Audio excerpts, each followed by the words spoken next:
स्वागत है दोस्तों आप सभी का हमारे इस वीडियो में। दोस्तों Pawan Singh one of the most underrated person in Bihar, in fact पूरे भारत का। भाई दोस्तों पवन सिंह अब अपने ट्रैक पे कंटिन्यू आ गए हैं जो पिछले कई वर्षों से करते आ रहे हैं। धारा धारा ढोढ़िया आलूलिया मतलब भोजपुरी में फिर से पूरी तरह से जम चुके हैं। पिछले कई महीनों से राजनीतिक में रियलिटी शोज़ ने तो पवन सिंह को क्या स्टारडम दी आप लोगों को अच्छी तरह से पता ही होगा। भाई इनको नेशनल टीवी वालों ने मिलके एक टीआरपी किंग का खिताब दे दिया है। नेशनल टीवी वालों ने टीआरपी किंग का खिताब दे दिया है।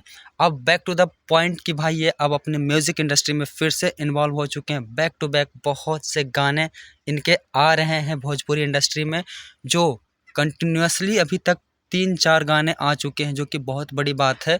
और पवन सिंह का एक गाना समियाना, भाई इस गाने को सुनते ही एक गाना तुम्हें बहुत अच्छी तरह से याद आएगी जिसका नाम है धारा धारा कमर राजा जी।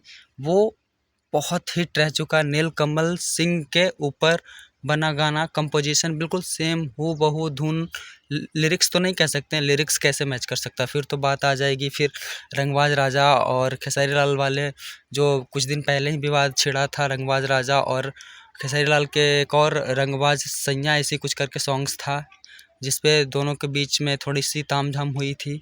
बट एग्जैक्टली यहाँ पर समियाना सॉन्ग जो पवन सिंह का, तुम्हें पता ही है कि भाई पवन सिंह कुछ भी गा देता है तो नो डाउट वो हिट होना ही होना है, बिकॉज उनके गले में सरस्वती की बात है।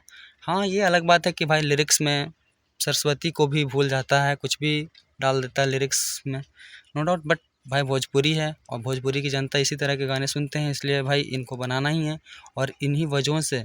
लेकिन एक चीज़ हमें समझ में नहीं आया भाई कि जिस बंदे के पास करोड़ों का लैंड क्रूज़र है, वो अपने गानों में i20 हुंडई जैसा 4 व्हीलर यूज़ कर रहे हैं। क्या इतना कम बजट रह चुका है इस पवन सिंह के गाने का?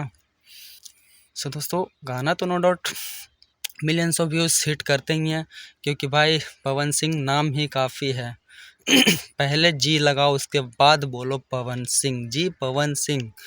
तो भाई नो डाउट टीआरपी किंग तो है ये बंदा, बट उससे कहीं ज़्यादा भाई इस बंदे के पास गाने का बहुत अच्छा पोटेंशियल है, जो कि अभी तक किसी के पास नहीं है। नो डाउट खेसारी लाल भी हैं, बट गाने की अगर गायकी की बात करें तो भाई इनका कोई तोड़ नहीं है पूरे बिहार में, हालांकि पूरे देश में।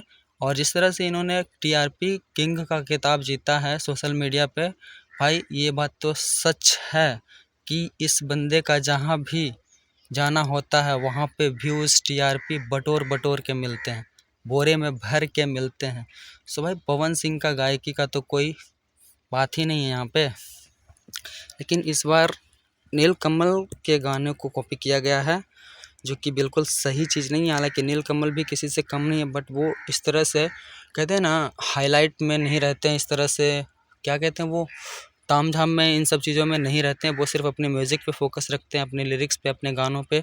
और ज़्यादा वो तो मैंने सुना जहाँ तक कि भाई नीलकमल सिंह कभी कोई अवार्ड शोज़ में भी नहीं जाता, बिकॉज उसे अच्छा नहीं लगता। बस वो अपने गानों से लोगों के दिलों पे राज कर रहा है, उसे अवार्ड वगैरह लेने से कोई मतलब नहीं है, जो कि सही चीज़ है।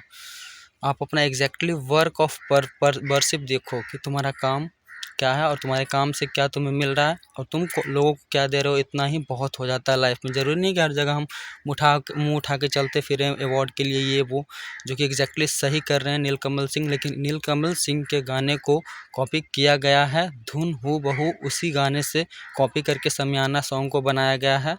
सो दोस्तों आपकी क्या राय है? So thank you. सुबह सुबह वीडियोस आया, सोचा बना देते हैं। So thank you, bye. और ये थोड़ी मोड़ी मेरी कोशिश है, और अगर ये वीडियो सही ढंग से चली तो I will try to my level my best.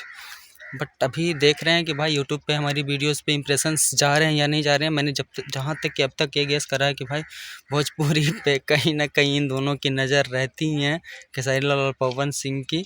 सो इनके नाम से थोड़े बहुत व्यूज़ आ जाते हैं। तो चलो भाई इसी ट्रैक को फॉलो करते हैं। So thank you, bye.